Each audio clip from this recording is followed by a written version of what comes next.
Continuando então, pessoal, nós temos aqui na página 5 o importante saber, que vai trazer para nós a explicação de conotação e denotação. Bom, o que é a conotação? É quando a gente usa as palavras com um sentido novo, um sentido diferente daquele que elas têm na forma comum, vamos dizer assim, tá? E denotação é aquele sentido comum da palavra, o sentido original que a gente encontra no dicionário. Então, o que acontece? Quando a gente usa a conotação, nós estamos usando a linguagem figurada, certo, pessoal? Por quê? Porque é uma linguagem nova, são sentidos novos para uma palavra, né, diferente do seu sentido comum. Então, isso que é importante você entender aqui, tá? Linguagem conotativa é aquela linguagem criativa, certo? Aquela linguagem que expressa a afetividade, que expressa as impressões do sujeito. Por isso que tem aí subjetividade. E linguagem denotativa é a linguagem usada no seu sentido próprio, aquele sentido da palavra que está no dicionário, tá bom? Chegamos aqui a 4. Pelo poema, podemos dizer que a primeira namorada do eu poético era inatingível. Como o narrador construiu essa ideia no texto?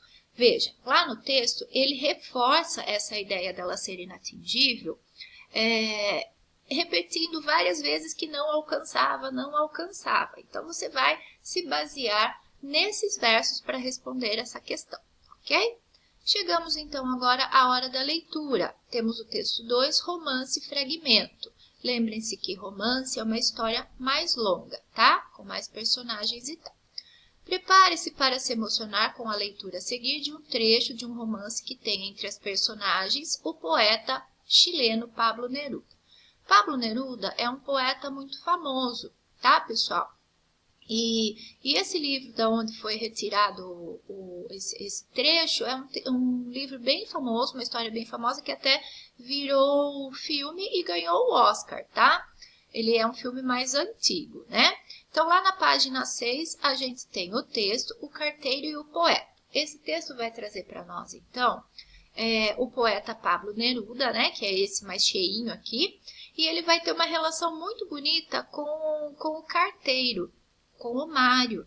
Eles estão, o Pablo costuma ir para uma ilha no Chile, né? De tempos em tempos. E lá ele vai, então, fazer amizade com esse carteiro e eles vão conversar muito sobre poesia, sobre o sentido das palavras, certinho? Então, chegando lá na página 8, nós temos o Explorando o Texto. Releia o seguinte trecho. Bem, quando você diz que o céu está chorando, o que é que você quer dizer com isto? A. Qual é o significado que o carteiro dá para o céu está chorando? Está lá no texto, né? E é fácil saber, né, pessoal? O céu está chorando é um fenômeno da natureza, vamos dizer assim, né? B. Essa expressão foi usada no sentido conotativo ou denotativo? Justifique sua resposta. Pense, denotativo é o sentido figurado, sentido criativo. Denotativo é o sentido comum, o sentido normal que a gente encontra no dicionário. 2. Que argumentos Neruda dá ao carteiro para que ele não se torne um poeta? O carteiro fala que tem esse desejo de se tornar poeta, né?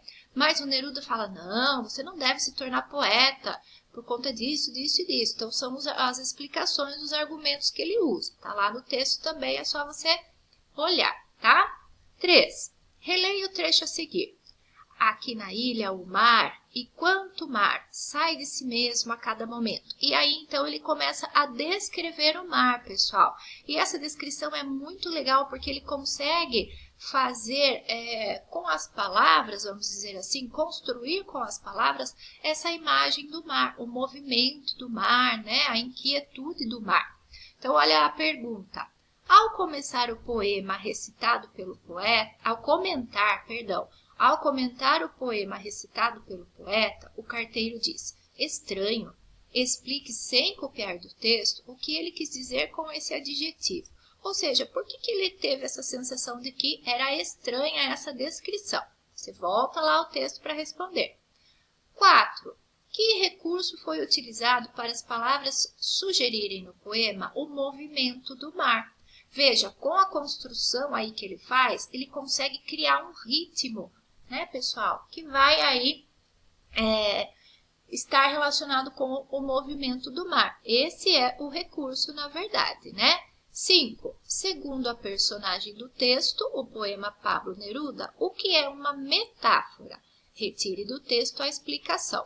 Então, está lá a explicação de metáfora. Volta lá no texto de novo que você vai encontrar. Vou parar por aqui. Vocês esperam, por favor, um pouquinho o próximo vídeo.